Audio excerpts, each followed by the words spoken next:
Hello everyone, Are here. We do have a live stream today. I thank you so much everyone for tuning in, and of course I do have a Grace here.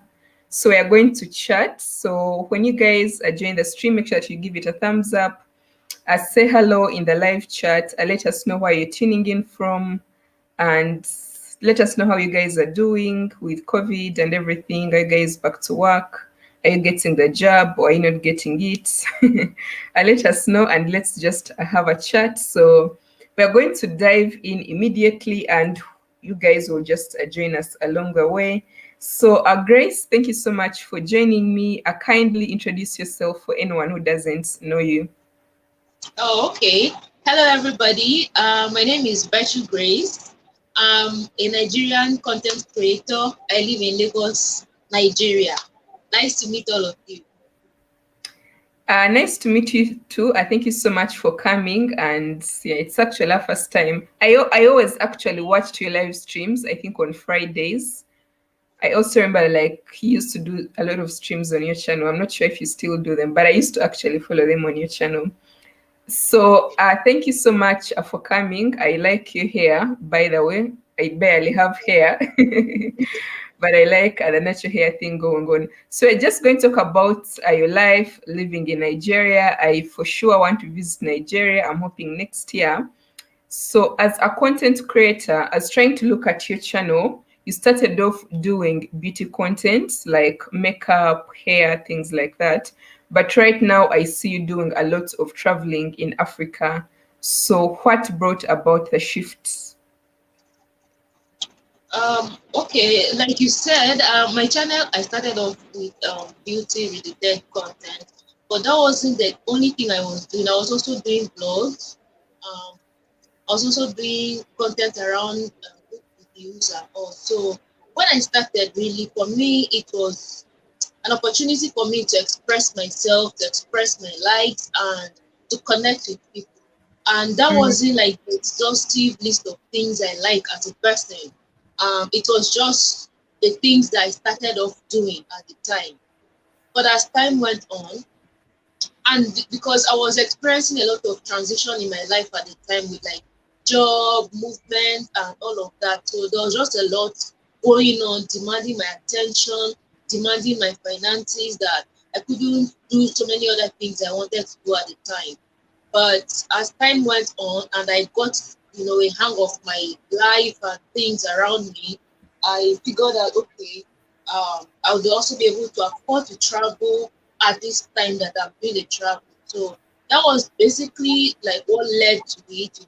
So traveling is what I've really wished to do all my life. Like I always say this everywhere I have the opportunity. Growing up, we read a lot of literary books from across Africa, from different African authors. We read books about, Kenneth Kaunda of Zambia. We read books authored by um, this Ngugi wa Thiong'o, this Kenyan author, Ngugi wa Thiong'o. We read yes. Kamara Laye. We read Mariam Abbas, So Long the Letter, The African Child. So many literary texts in addition to our own Nigerian authors. So I always wanted to experience those places that were talked about in those books. I just wanted to experience, like in literature, you have to always engage the power of imagination for you to understand books and be able to deduce the meanings and all. So I would always stretch my imagination to see how people were living or people are living in those, African countries or those areas that the books were set in. So I knew that if I had opportunities to travel to go experience those places, I would do that. So now that I'm able to travel to, some African countries to experience cultures, people, connect, and get to see some of these places physically. It's something that I'm doing, like you rightly said, and I hope to do more, God willing, finances willing, and all of that. So yeah, that was what informed the travels. Okay, great. So you are a full-time YouTuber, right? Full-time Yeah, content creator, full-time traveler. yes. I So does just that mean that? Mhm. I resigned from my job this year, February. I was working when I started YouTube. I was actually working and then doing YouTube on the side. But in February, like I said, I was experiencing a transition. So when I was sure that I would, gotten to a place where I'm more stable and I can afford to travel like full time, I had to resign from my job to travel full time. That's a very bold move, I should say. But It, I'm it's also a yeah, yeah, it it's a very bold move, yeah, yeah. yeah. So yeah, because I'm also a full-time YouTuber, so I know like YouTube how it can be challenging, growing a channel, monetizing it, and all that stuff. So I know you come from Nigeria. Do you live in Nigeria? Where do you live exactly? Because Nigeria is very huge. So where do you I live live in exactly? Lagos. You live in Lagos, Lagos. yeah, Oh wow, and that's the biggest city, right? yeah. Okay. Biggest, most populous, craziest, everything. So talking about Lagos, I've heard people say if you can make it in Lagos, you can make it anywhere in the world. Why do they always say that? Yeah, that saying is actually true because, like I mentioned, Lagos is very populous. Like we have very many in Lagos, and as it is with every mega city, it's usually very challenging in terms of demand for services, demand for products, the demand on infrastructure. So it's usually very competitive because of the high demand, and sometimes the supply is not always enough to meet the high demand. So if you're able to ace your way, you know, a niche above or an inch above the other, or you're able to get around the system to succeed, then it will be easy for you when you go to places that are less populous, less mega, and there is less competition or less demand on products and services as it is in, say, Lagos. So Lagos is a place where there are a lot of people, and even just like making your way around in terms of movement is usually very challenging. Sometimes you get stuck in traffic for up to 4 hours. I remember when I started working and I had to move, like commute to and fro work. I would leave the house as early as 5:30 and get back home sometimes around 9 p.m. And that's like I have to commute. My job in the morning was 9 9 to 4 p.m. and I was living very far from my office. So it was a lot. It was a lot. And sometimes traffic, you just, like I said, you just get stuck in traffic for hours and all. So it takes it takes a toll on you, even emotionally, mentally, psychologically, and otherwise. So if you're able to deal with all of that and succeed in Lagos, then when you go to a place like America, and that's why humbly, we Nigerians, we succeed a lot abroad. Like you go to the US, UK, Netherlands, anywhere you find Nigerians, you see that we are succeeding because we've already dealt with the tough aspect of survival. Like we've learned how to survive amidst difficult challenges and all. So when we go to where systems are working, policies are in place to ensure a level ground for people or to provide that comfortable environment for you to do your business, your job, and all of that. It's just a walk in the park for us. We just, succeed. Yeah. So basically, that's why we always say, like, if you survive in Lagos, personally, when I leave Lagos and I go to other places and I hear people complaining, when I travel to other countries and they hear, oh, there's traffic here, I'm just laughing. I'm like, have you seen traffic? Like, when you see the mother of all traffic, you want to see it, come to Lagos, you will see the mother of all traffic. So for me, it's like a walk in the park. This is not difficult. But that's not to say we should normalize, hard life or suffering or, challenging environment. But that's the reality. And it is with mega cities. I've not been to New York, but I've heard people who live in New York state as well. New York is a mega city, and it's just the same, you know, with Lagos. So when we compare or try to compare, people say, "Oh, it's the same. New York is the same." So that's Okay, what I'm that's saying. that's quite interesting. So, if I may ask, I know Lagos is the biggest city in Africa, the busiest, the fastest growing. Of course, you know Nigeria has a very, very huge population. How many millions at the moment? Are you like already 100 million people? Yeah, we might be up to 200 million by now because the last time we had our national census was 2016, and the figure that we have now was as at 2016, and now we are in 2021, so we are probably more than 200 million by now. That's crazy. So, are all those Nigerians, or do you even have a lot of foreigners maybe coming from very many African countries, or is the largest number actually Nigerians? It's Nigerians, basically, it's Nigerians. And the truth is, we don't have many foreigners in Nigeria, apart from like, the diplomats, the Mhm. few expatriates here and there, and maybe a few Africans here and there. It's all Nigerian. It's all Nigerians. Sometimes, like, we don't even know who is a foreigner, especially like people from other African countries. If they are living here in Africa, in Nigeria, we don't even know them. Like, there are that many, and we don't really pay attention to that. Sometimes when I hear that, oh, there is a maybe a Ghanaian living in Nigeria, I'm like, oh wow. Or we hear that there is a Kenyan living in Nigeria, we're like, oh, okay, really? We really don't know. So it's mostly majority of us. You know how it's easy, maybe if I go to Uganda now and I start talking, someone will say, oh, this person is not Ugandan, you are Nigerian, or where are you from? It's not like that here. You always see everybody around it's Nigerian. Oh, really? But the I accents really, differ a lot, right? what? The accents, because you guys have a very heavy accent. Was it what?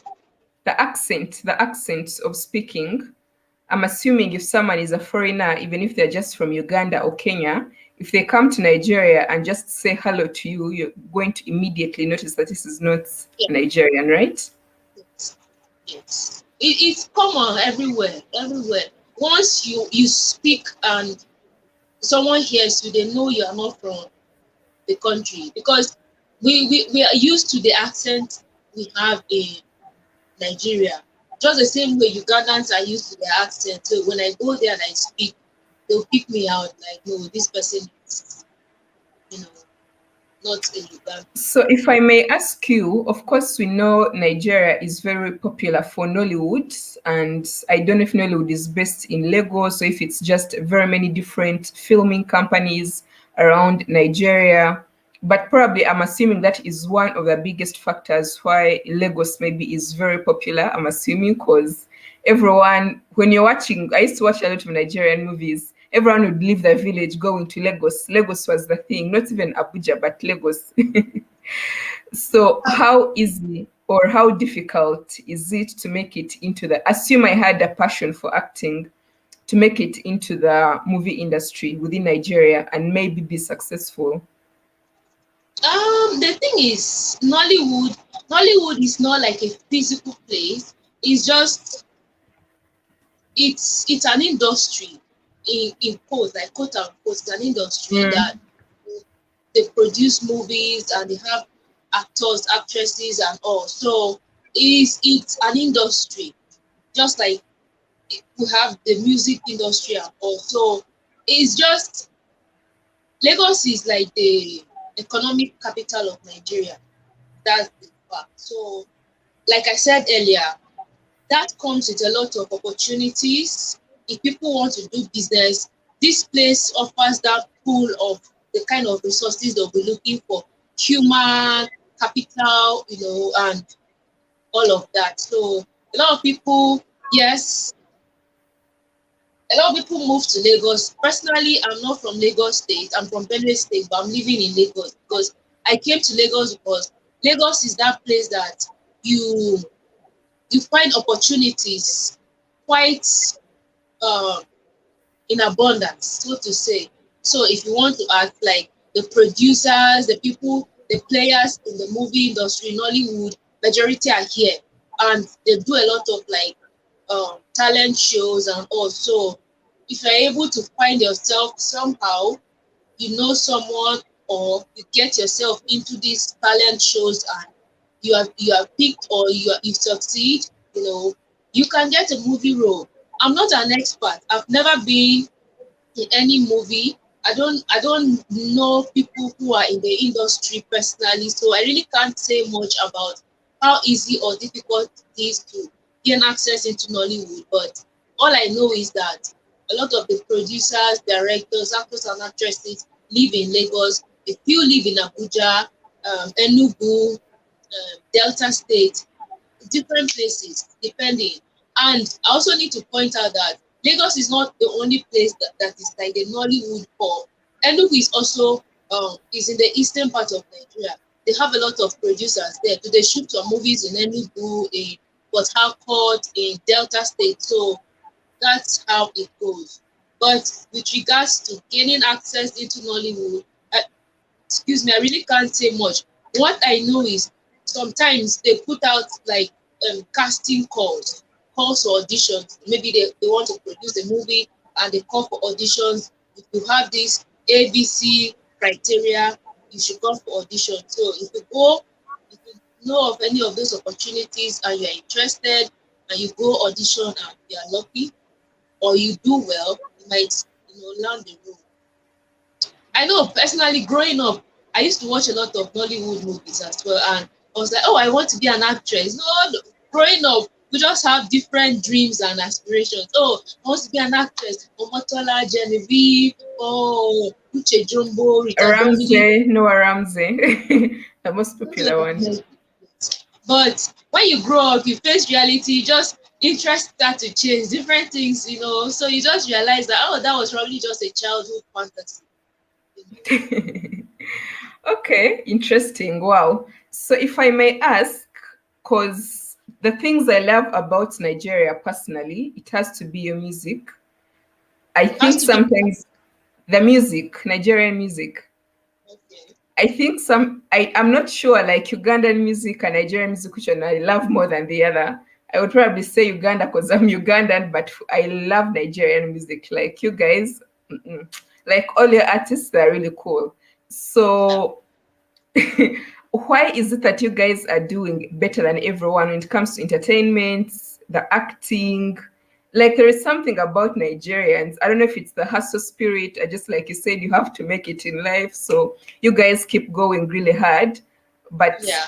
I feel like when you come to Africa, when you say Africa, people think of Nigeria. It's like there is something about Nigeria and the Nigerian people. So what is it about your country, or what is it that people are doing that they're kinda, should I say, like ahead of everyone, or they kinda know what's, because you guys have the best music. If I just compare even like the music, nothing can compare to Nigerian music. Like your music, the Americans can sing, but Nigerian music is like even the young guys, like sometimes you see like very, very young artists who are probably like 20, 22, who are like really getting international, and it's just Nigerian music. It's not like they've gone to the US. It's just Nigerians producing their own music. So what do you think is leading to that? Like what is it? Is it about the hustle spirit, just like you said about Nigeria? Thanks for the compliment. The truth is, yes, the hustle spirit is there. I think it's one of the reasons. Another reason is I feel like it's because we really set the standard high for ourselves in terms of entertainment. So the people that went before us in terms of entertainment, the fella Nicola Kokuti, Onyeka Nwenu, Ebenezer Obey. These were people who were international acts even back in the 60s, 70s. So they set the standard, and I feel that's much because sometimes I would say we tend to look at what is being done in Hollywood. We look at the standard of what these people are doing. So if we are going to do it here in Nigeria and be able to compete on the world stage, we have to pursue those kind of standards that are international. So that's why you see that Nigerian artists, majority of them, when they want to collaborate, they're not even looking at collaborating with maybe other African artists. They're looking at collaborating with foreign artists in maybe America, UK, and all of that because of the standard. I feel like sometimes these artists maybe they do not see. I don't know. I'm trying to guess here. Maybe they do not see other uh, not many African artists as a competition. I really don't know. I'm guessing in that regard. So you look at Burna Boy, for instance, who just won a Grammy this year. When he started, he kept saying that he's a giant of Africa, even when his music was just, people were not really paying him much attention. He kept saying he's the best, he's a giant of Africa.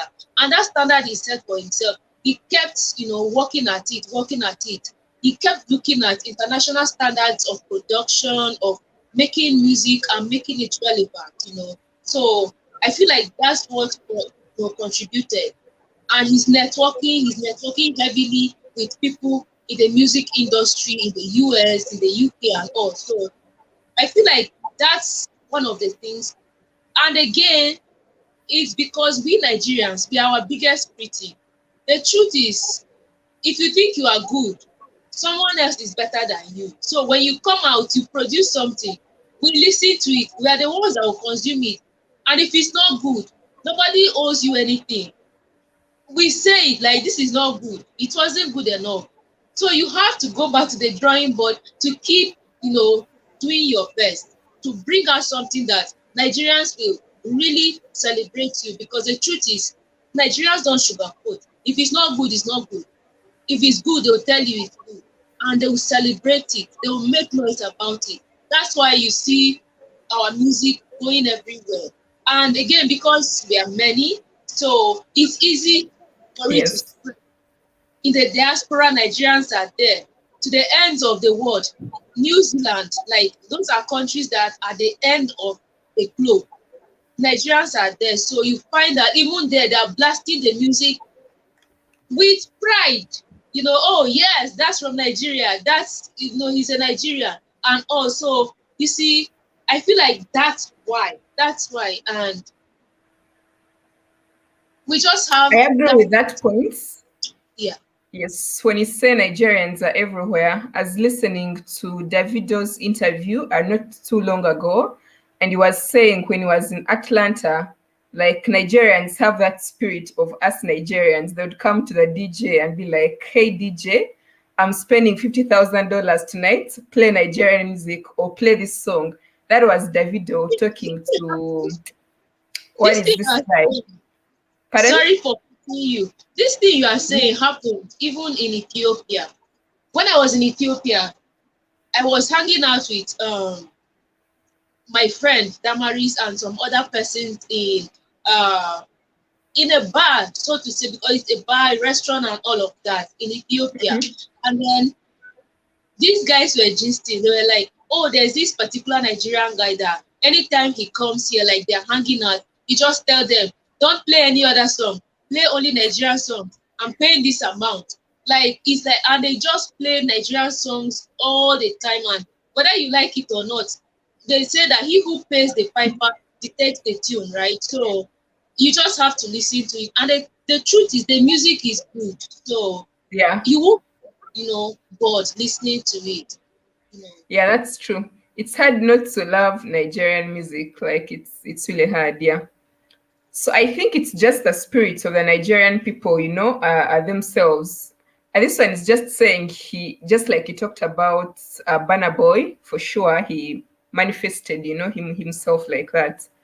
Yeah, but I agree with you actually. And yeah, just like you said, Nigerians are everywhere around the world. You'll find a Nigeria in Russia, in New Zealand, wherever I go, I'm sure there'll be a Nigerian somewhere. Very many of them. Interesting. So this is could maybe just give us your personal opinion. Who are like your top Nigerian artists? Just give me like two male and two female. Artists like singers. Yes, singers. Okay. My top male, I would say first is Burna Boy. Like no cap. Burna Boy is my favorite male artist. Who is my second? Who is my second? There's I don't have like a second favorite, but it depends on who sings a song that I like at the moment. So there are a lot that I've been loving lately. Is Loje. I love his song. The one that sang Mona Lisa. I also like Ladipo, the one that sang I love the way I feel now.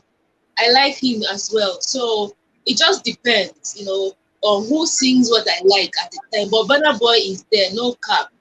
And then then And for then female the ladies. for female artists, I would say Yemi Alade and Tiwa. Those two. Okay, interesting. Wow. So of course, I mean the male ones for us here in Uganda, we just know the most popular, who is like Wizkid, Davido, of course, Burna Boy for sure. Yes, Omale, Fireboy.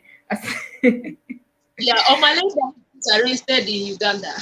It Oh yes, because performed during COVID. was crazy. But Whatever.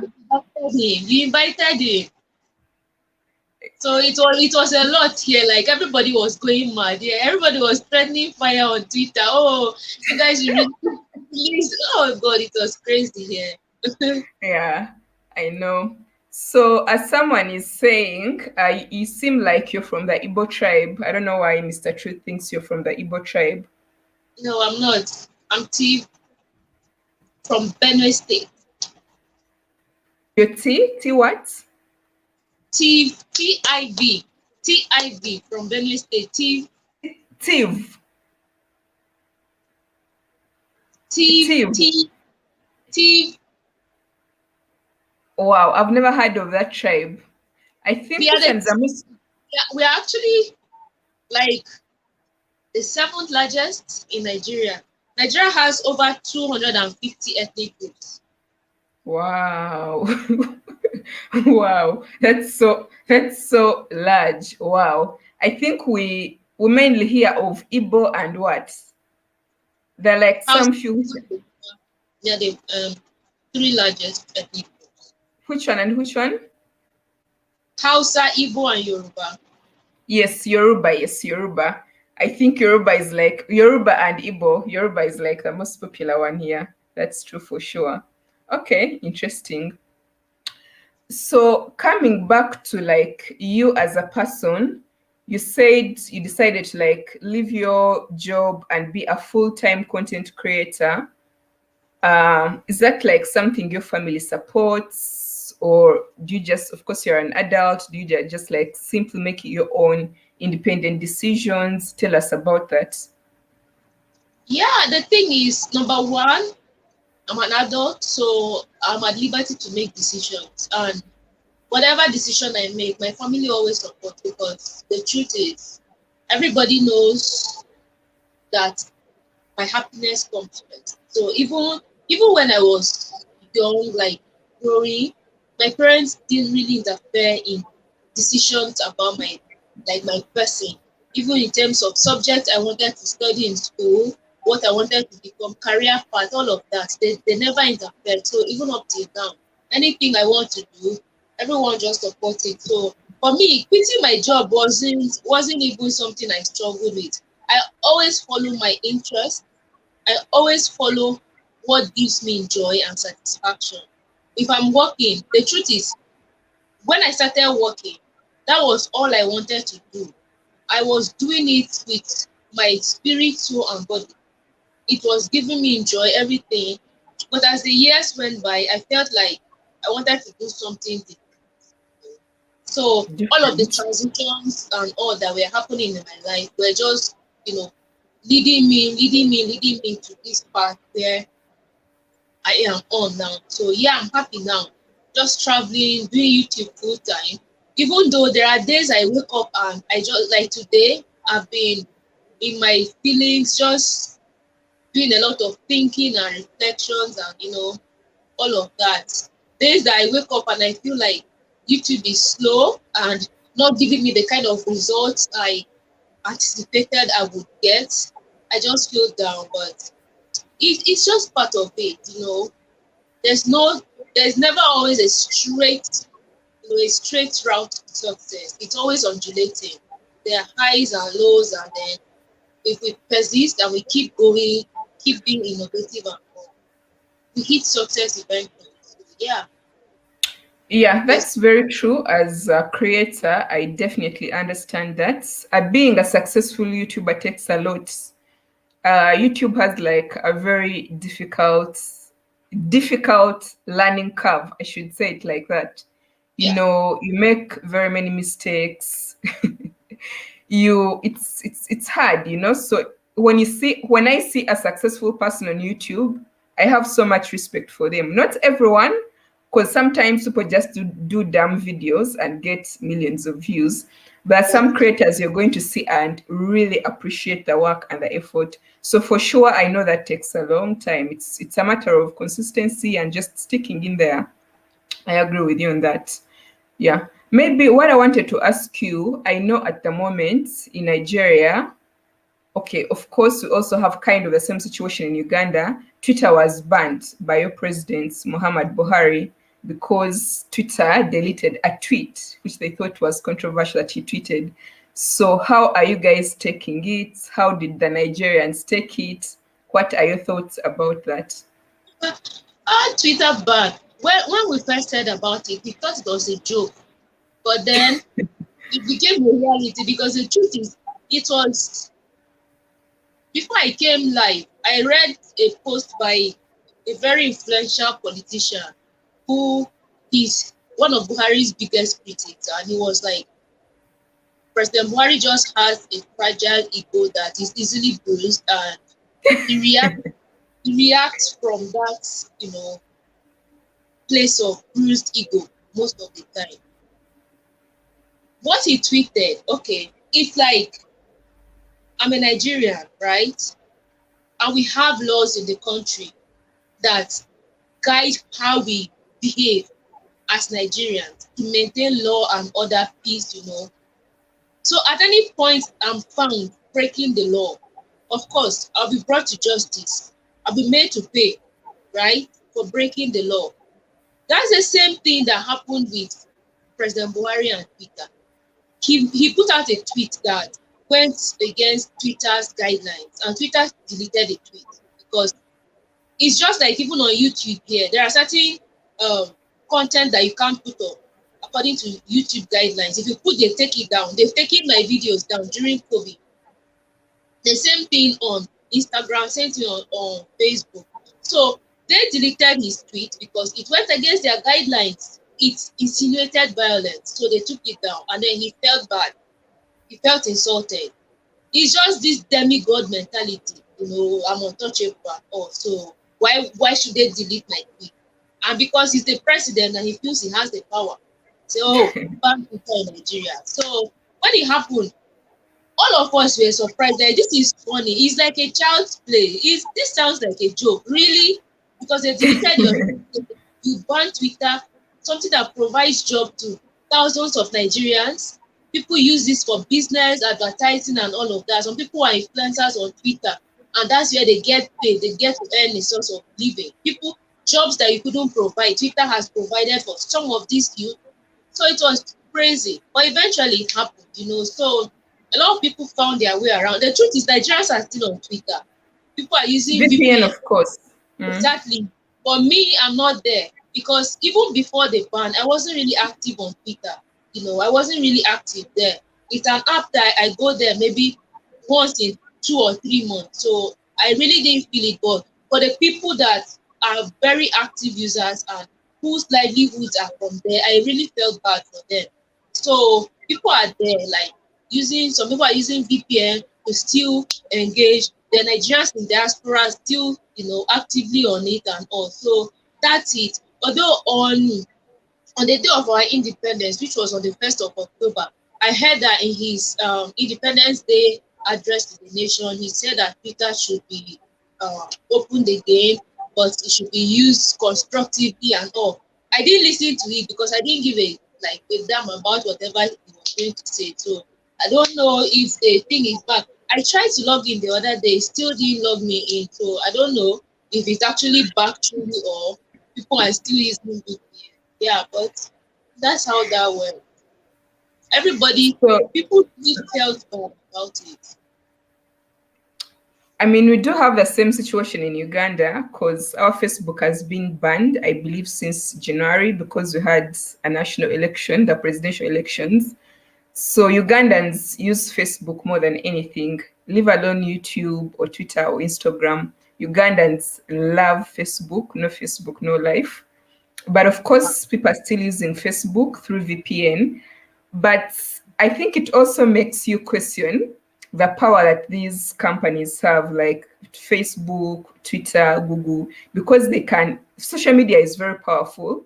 So these organizations, who are just independent organizations, have the capacity to challenge a president of a country. And I think a president can't just deal with that. You see, like what happened to Trump, now who just go on his Twitter and instigate violence and people Yeah, attacking the but Capitol. feel So like I feel like there are companies, just like I gave the instance of I being a citizen of Nigeria and being answerable to the laws of Nigeria. Even when I travel to any other country, I know that as a foreigner, I have to behave myself.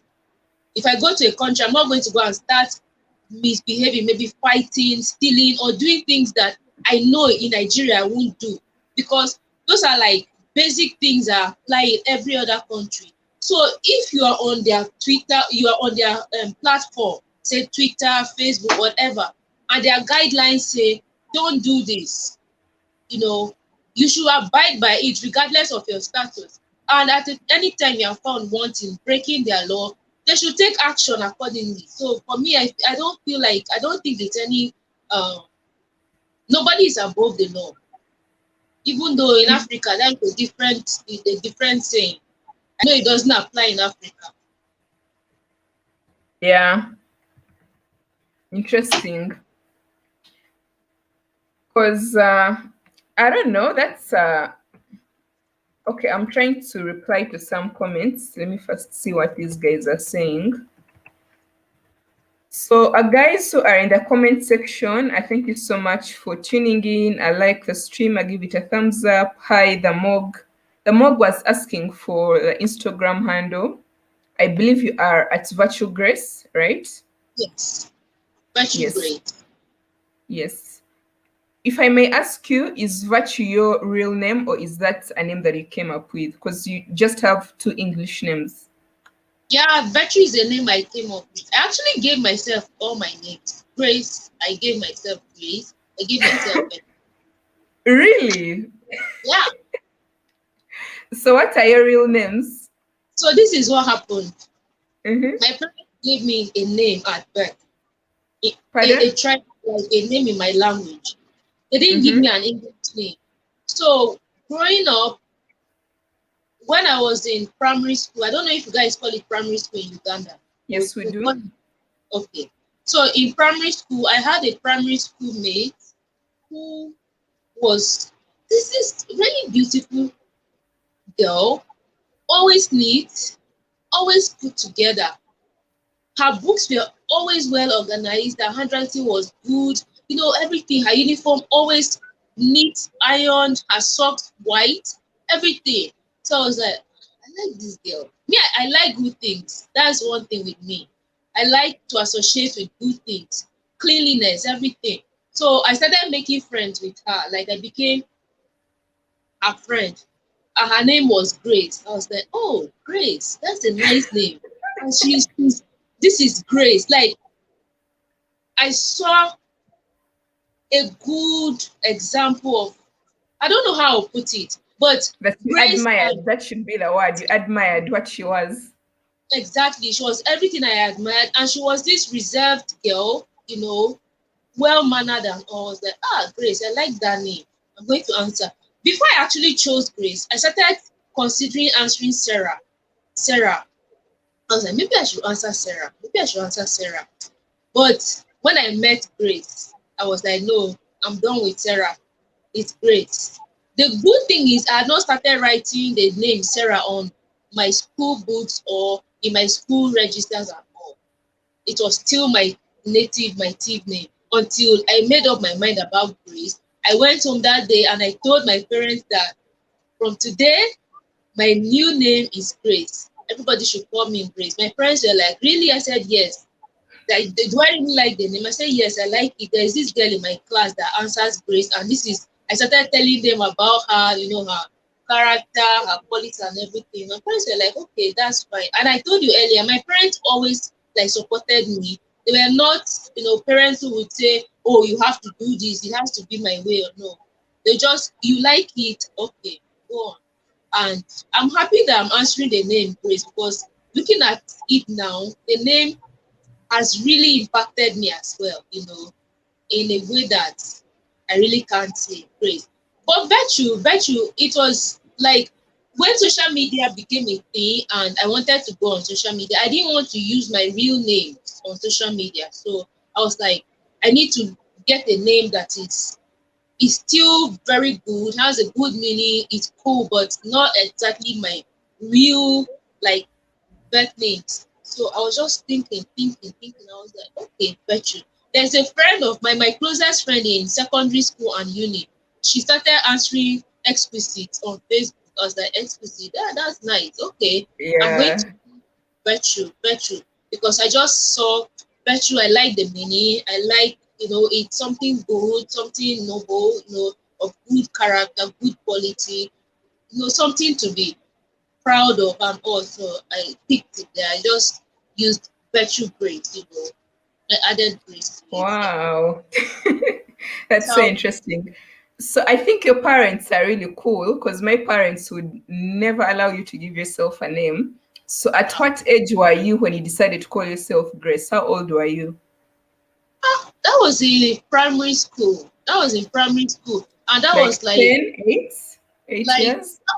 that was around 2001, thereabout. That was around 2001. Wow. Yeah. Interesting. That's very interesting. Yeah, and I ended up with a name in my school register.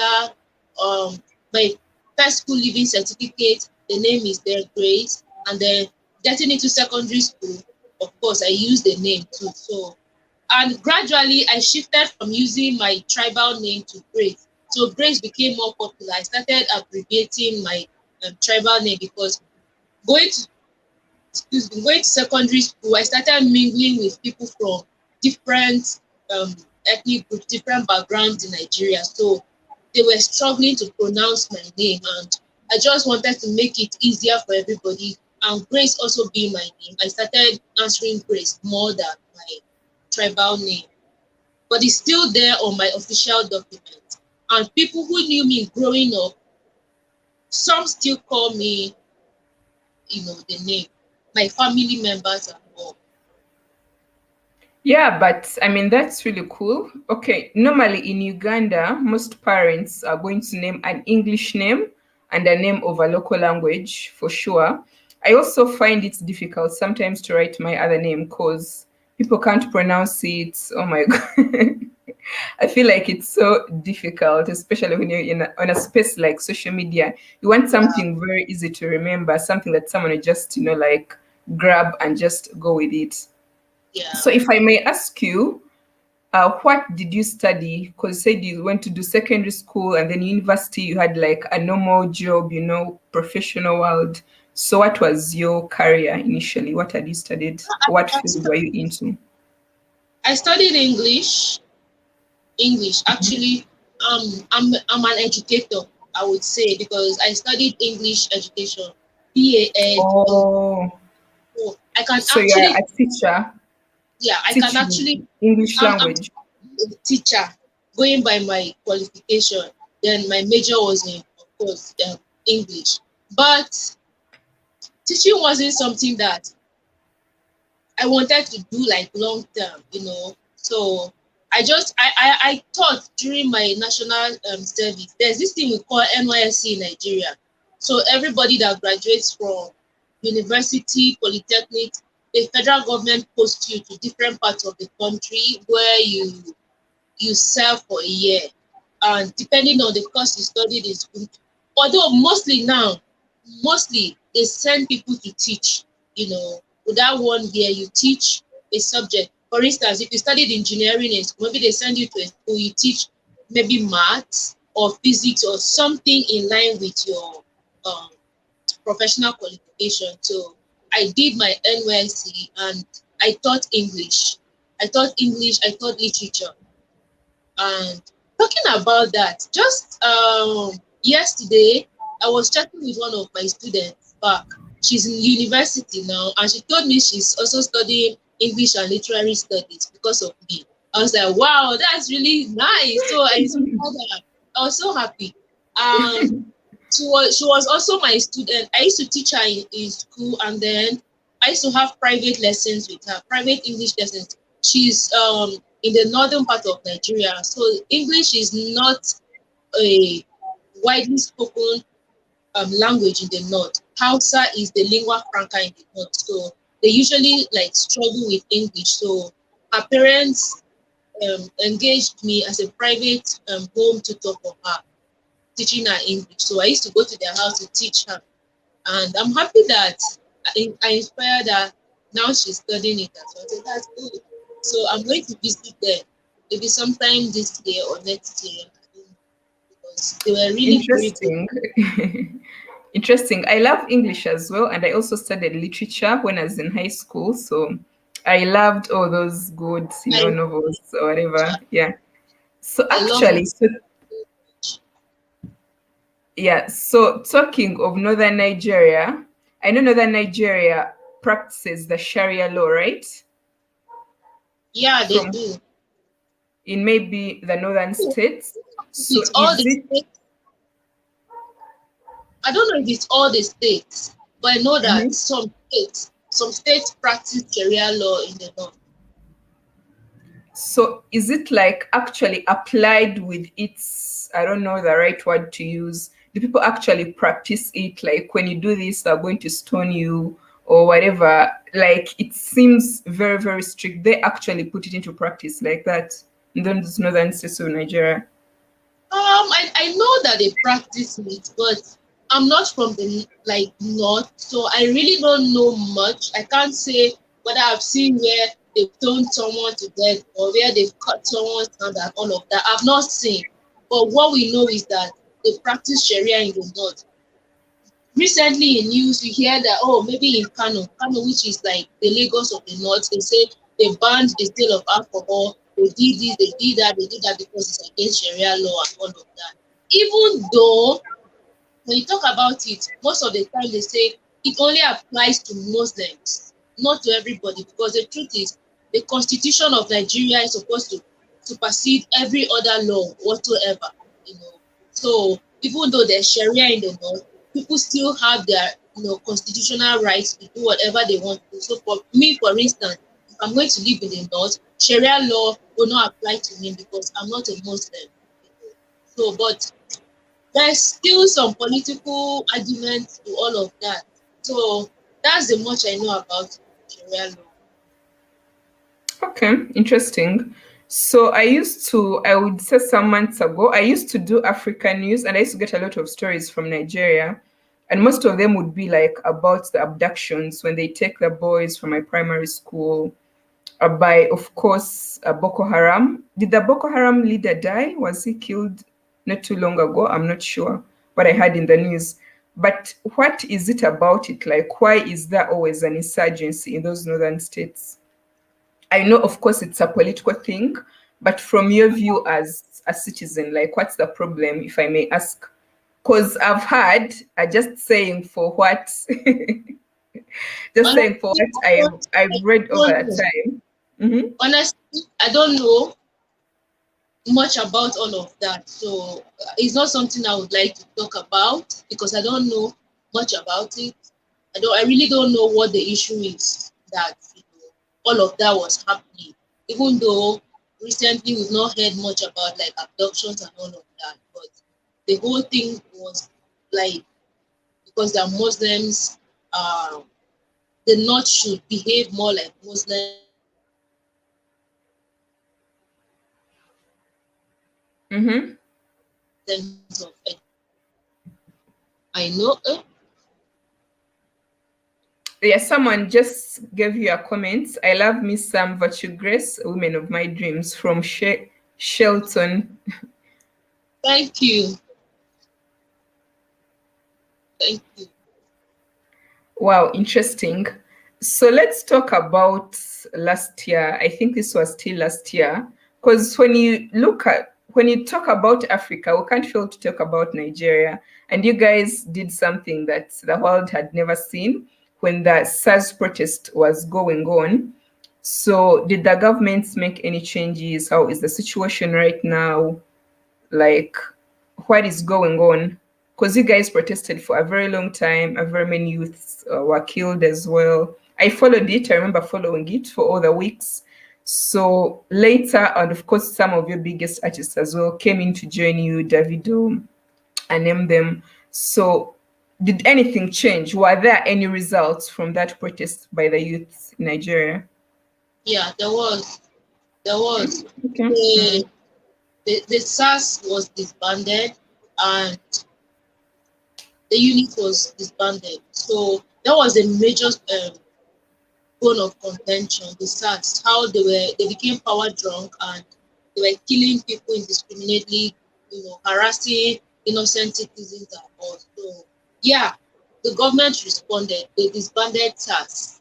So Completely? yes, there's no more SARS. Wow, that is really good. Wow.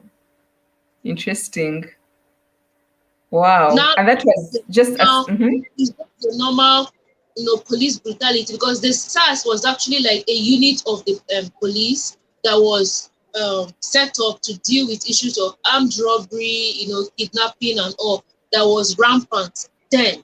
But then they became power drunk. They started harassing even innocent citizens. Like you be walking on the street, then the next thing they will stop you. Hey, where are you going to? This. Take us the give us like they'll ask you to give them money for what and you don't have they'll tell you to go to the ATM withdraw like at gunpoint which is like against the law so it became too much everybody started complaining so now they've disbanded the unit it's just the normal police that you find on the street but police is police everywhere they still kind of harass people but not on the scale that SARS were doing and extorting money from Nigerians. Yeah, so it actually worked. And the thing Wow. is, Mm. yes, was it yesterday or the day before yesterday, marked 1 year anniversary of the protest. So, like, there was still a kind of procession to mark the anniversary and then to honor people that like died during the protest and to honor their memories.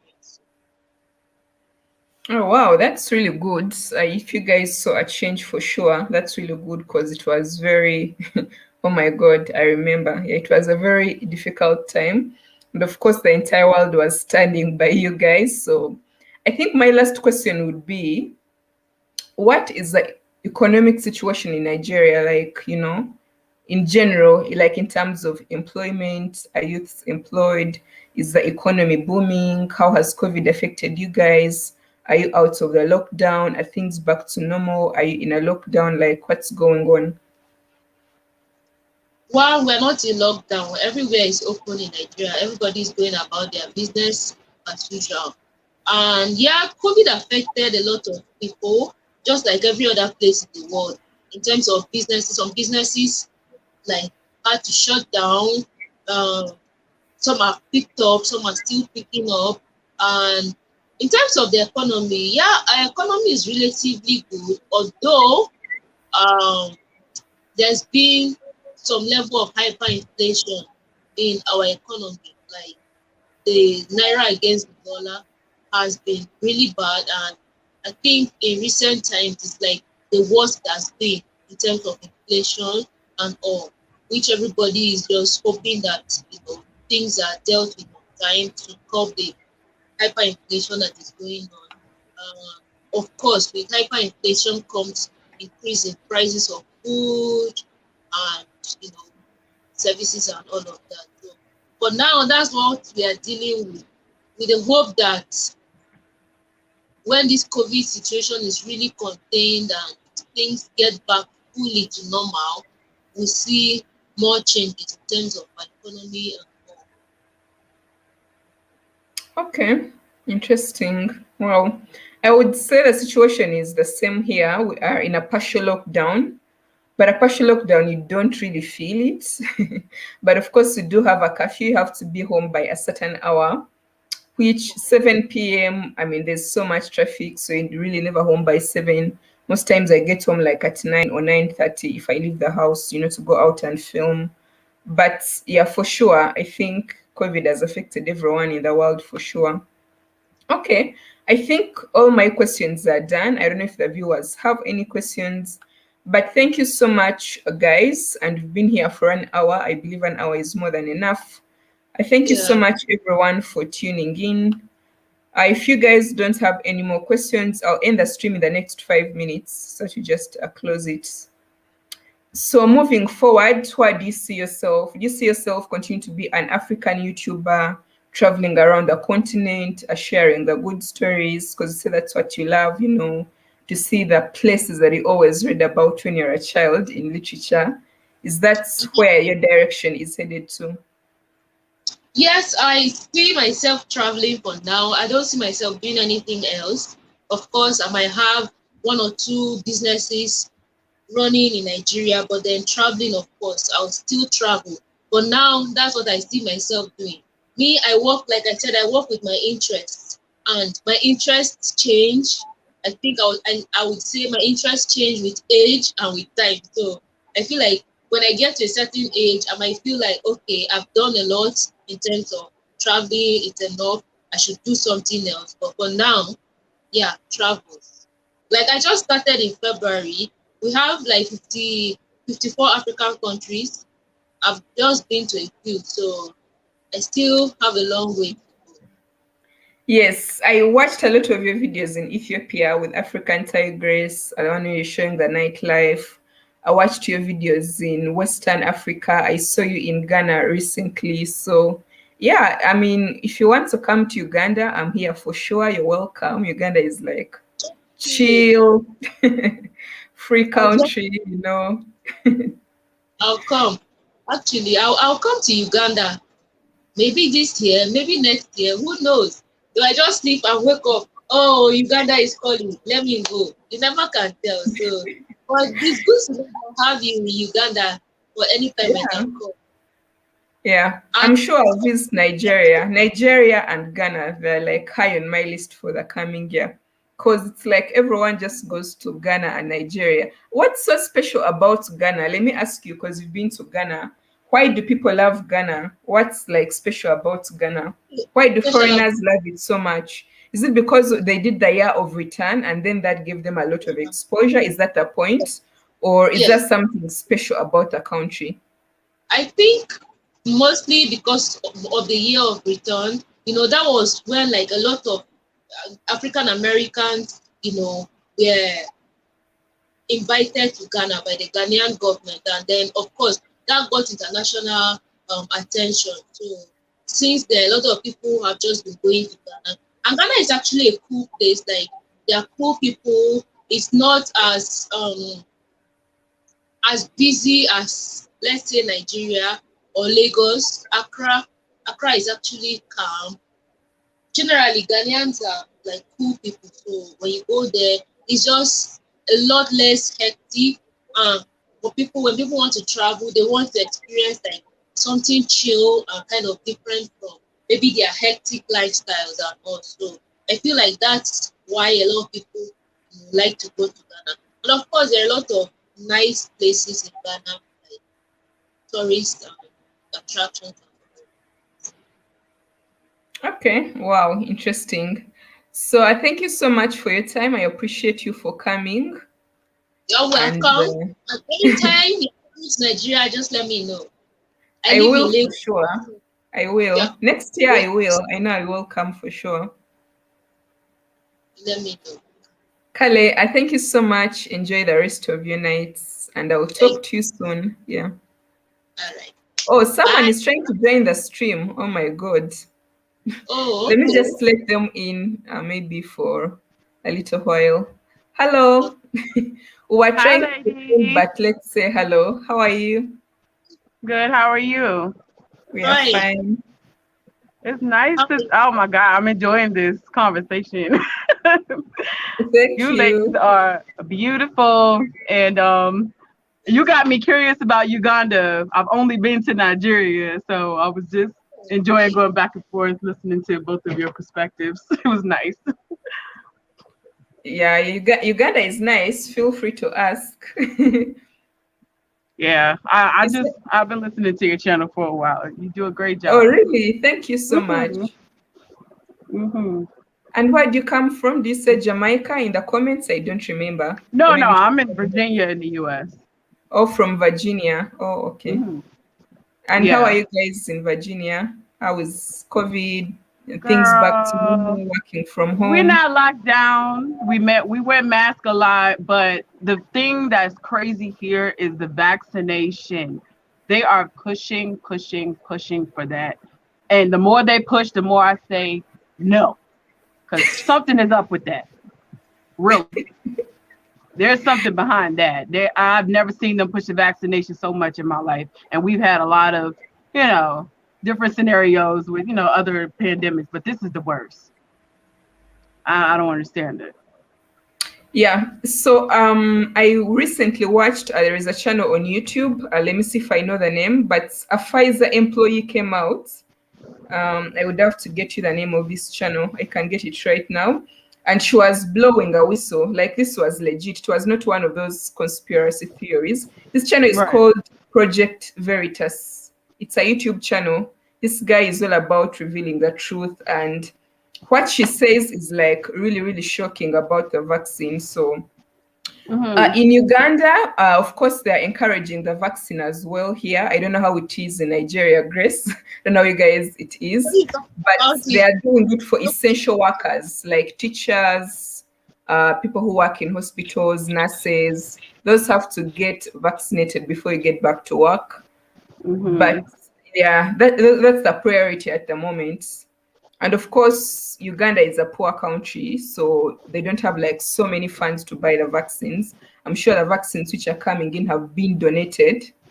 We have a Hmm. very lousy government, but I see them doing the same thing eventually. I know it will be the same. Yeah, it's sickening. I mean, I'm not cool with somebody forcing me to do something to my body, I don't know I don't know what's in that. I don't. I feel like we're experiments. I don't know. Yeah, let, let No. me Here in let me Nigeria, put some. nobody is talking about No one is what? in Nigeria. How is it like in Nigeria? No, like here, nobody is talking about vaccines. Nobody is talking about COVID. Like life is just going on normal here. Like maybe if you want to travel like international trips, that's when you remember that you have to take a COVID test in order for you to go. Vaccines, like nobody is talking about it.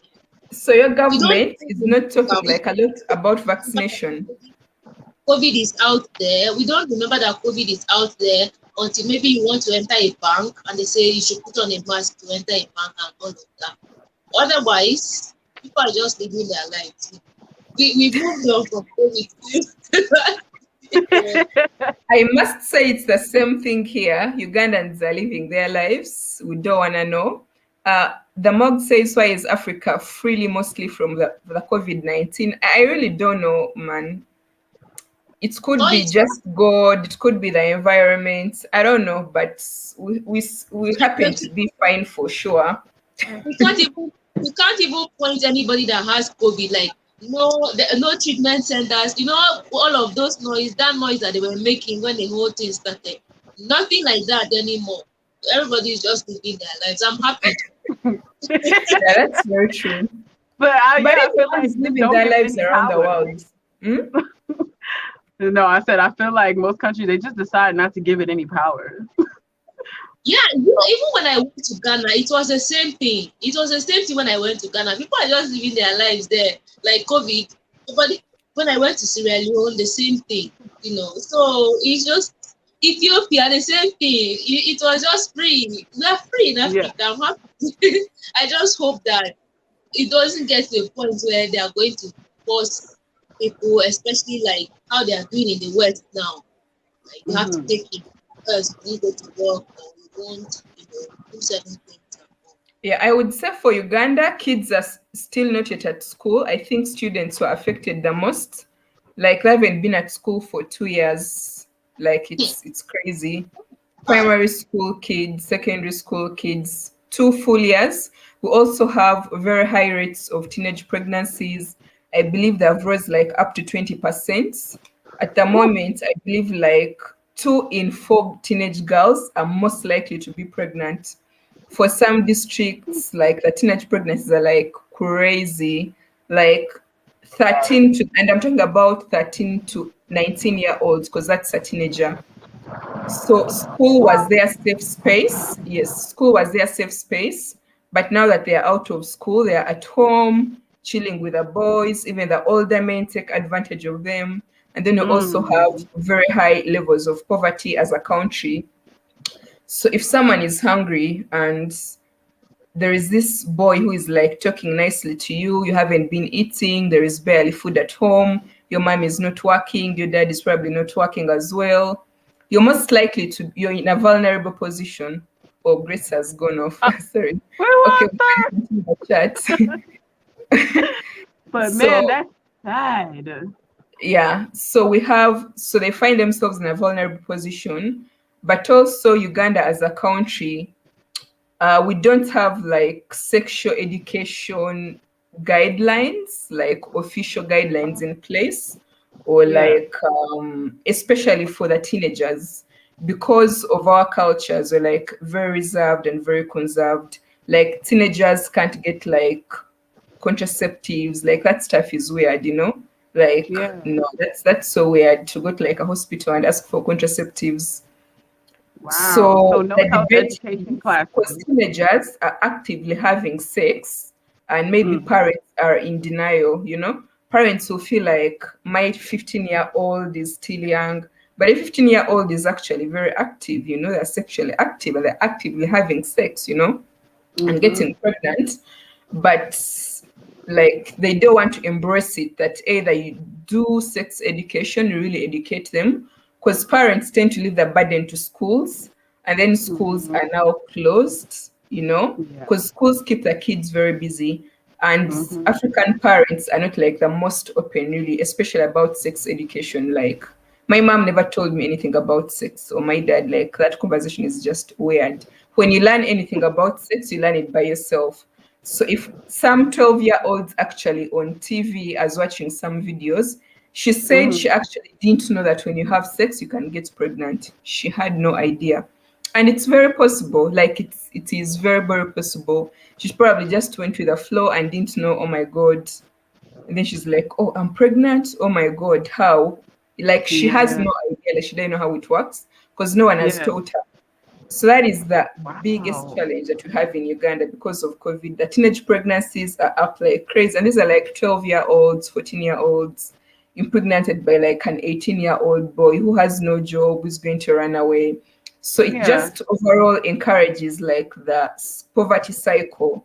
Because if you become a mom at 14 or 15, you're already in a country which has high rates of unemployment, which means you're Mm. going to drop out of school. Because most girls, when they get pregnant, you can't get back in school. Oh. It's usually rare you can't get back in school.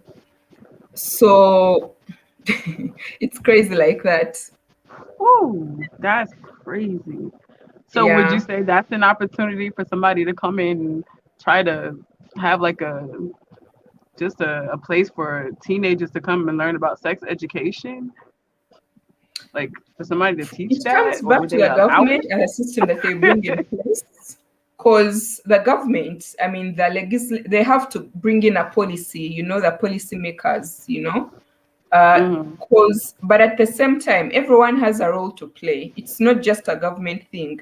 It's the school, it's the parents, it's the community, it's the local leaders, it's the police, It's the culture leaders. So it won't just happen magically, because at the end of the day, everyone has a role to play. Because we have like some cultures where getting married at 15 years is very okay, you know.